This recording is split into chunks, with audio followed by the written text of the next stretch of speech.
Hello everyone, RJM3 here. Welcome back to What If, the alternate history series where I speculate what could have been if history had gone differently.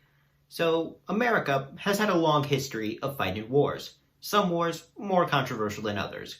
But no war in which America fought some foreign enemy has evoked as much controversy and passion as the time when America fought itself.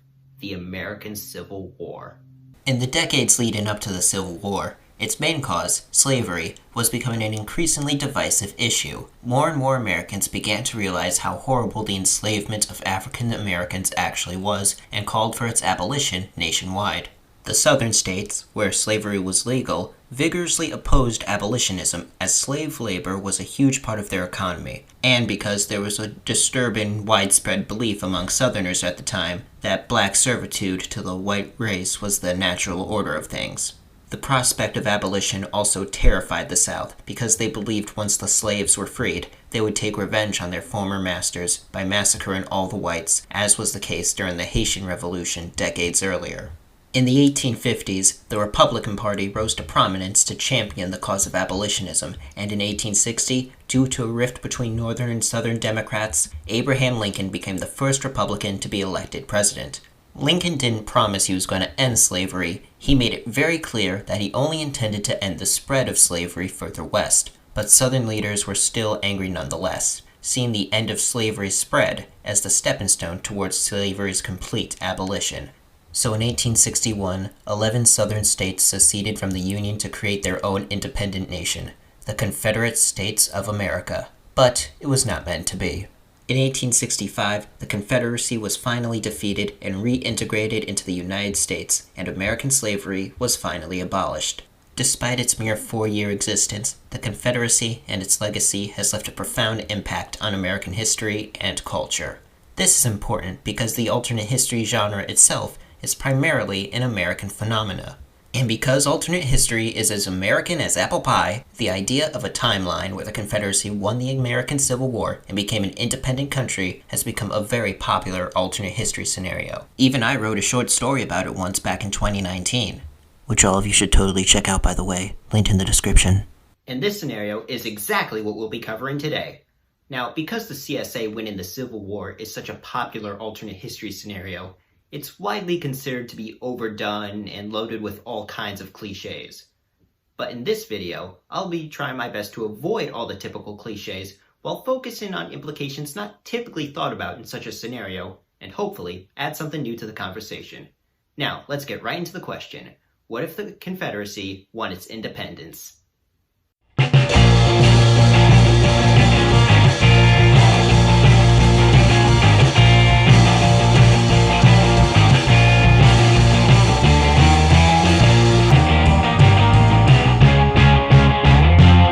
So, when and how could the Confederacy have won the war? July 21st, 1861. The Battle of Bull Run, the first major engagement of the conflict. 35,000 Union troops led by Brigadier General Irvin McDowell marched south from Washington, D.C. in an attempt to capture the Confederate capital city of Richmond. Their advance was halted by 32,000 Confederate troops led by Brigadier General P.G.T. Beauregard just north of the town of Manassas.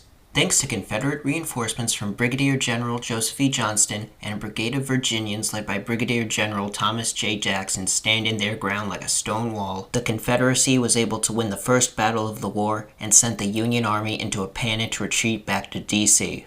Now, at the start of the conflict, the North believed that it was going to be a quick and easy war, so the defenses of Washington, D.C. were pretty laxed. So, after the victory at Bull Run, the Confederacy had this huge opportunity to march north and possibly capture Washington, D.C., an opportunity which Confederate President Jefferson Davis himself insisted on taking. However, the Confederate Army lost a lot of organization while routing the Union Army and was unable to go on the offensive, missing out on a crucial opportunity. After the defeat at Bull Run, the Union realized the true threat posed by the Confederacy and greatly strengthened Washington, D.C.'s fortifications for the duration of the war. But in this alternate timeline, let's say the Confederate troops are able to maintain organization and cohesion while routing the Unionists. Beauregard, Johnston, and Jackson marched their forces north across the Potomac River into D.C. Despite lacking serious fortifications, Union forces still put up a serious fight, giving Lincoln and the rest of the federal government time to escape. But eventually, the Confederates overcome the defenders, and the Battle of Washington, D.C. is a Confederate victory. With the South having such rapid and astonishing success in just the first 4 months of the conflict, the North's anti-war camp gets far louder than it ever did in our timeline. Lincoln reluctantly begins peace talks with the Confederacy. The 11 states which seceded from the Union would be allowed to leave, as well as the Indian Territory, as by that point in the war, it was almost completely controlled by pro-Confederate forces. Virginia, however, would still be broken in half, as the Union Army had already occupied 39 counties in the western part of Virginia, where many of the locals opposed secession. Western Virginia would remain part of the Union and become its own state, Kanawha, named after its most famous river. Missouri would also be split in half, as it was practically in its own miniature civil war between pro-Union and pro-Confederate forces. All of Missouri south of the Missouri River, except for St. Louis, would be given to the Confederacy, creating the Confederate state of Ozark, named after the plateau which encompassed the region. Confederate negotiators attempt to bargain for Kentucky and the Arizona Territory, but the Confederacy wouldn't have enough leverage to annex them too. The Treaty of Washington is signed, ending the War of Confederate Independence. The North and South are officially two separate countries. So, what are the immediate consequences on American culture from an independent Dixie? Well, for starters, the lost cause myth would never have existed. You see, after the Confederacy was defeated in our timeline, the race war which the South feared would happen if the slaves were freed didn't happen. As a means of coping with this revelation, and to give the last 4 years of bloodshed some sort of meaning, former Confederates created the lost cause myth. The myth essentially denies that slavery was the cause, or at least the main cause, of the American Civil War. Lost Causers instead reframes the conflict as being caused by the issues of states' rights or tariffs, painting a more romanticized picture of the Confederacy that still persists to this day. But the Confederacy did fight to preserve slavery. Speeches made by Confederate politicians, and even letters written by the average Confederate soldier during the war, made that very clear. And in this alternate timeline, the Confederacy has no need to lie about its motives. So, in sharp contrast to our timeline, they would openly and proudly exclaim that they fought to preserve the institution of slavery. Life within the Confederacy itself would actually be pretty bad. And I'm not just saying that because of slavery. While many lost causers would like to believe the CSA was some sort of libertarian paradise, in reality, the Confederate government was rather authoritarian. The Confederate Congress passed the Alien Enemies Act, which allowed them to arrest any citizen who didn't support secession or swear their loyalty to the Confederacy, and allowed the government to seize their private property. The Confederacy also issued an extensive military draft during the middle portion of the war, and had even banned civilian travel without approval from national authorities. You could argue that all the aforementioned laws and restrictions were made to support the Confederate war effort, and probably would have been phased out in peacetime, but the United States never got nearly as strict as the Confederacy during any of the wars it fought in the 19th century. These laws offer good insight into how Confederate leaders actually felt about civil liberties. While America's founding fathers were wise, Enlightenment-era thinkers, most of the Confederacy's political and military leadership came from the rich slave-owning aristocracy, who only cared about protecting their fortunes and wouldn't give a damn about the average Confederate citizen. Poor, working-class whites would only have it somewhat better off than the slaves. Small farmers would be forced off their land by the monopoly of the Southern elite. Jobs would become increasingly hard to find as paid workers are replaced by slave labor. Immediately after the War of Confederate Independence ends, the Second French Intervention in Mexico begins. Now, in our timeline, before and during the Civil War, Southern leaders had a plan to spread their lucrative practice of slavery southward by invading or annexing Mexico, Central America, and the Caribbean, known as the Golden Circle. So, in the alternate timeline, Confederate leaders meet with the French and agree to help them install a puppet government in Mexico in exchange for annexing the northern Mexican states. In 1862, the Confederate Army crosses the Rio Grande and fight all the way to Mexico City, meeting up with the French Army. The Union is pretty alarmed by Confederate expansionism, and Lincoln, under the advice of his Secretary of State, William H. Seward, begins sending supplies to the Mexican rebels.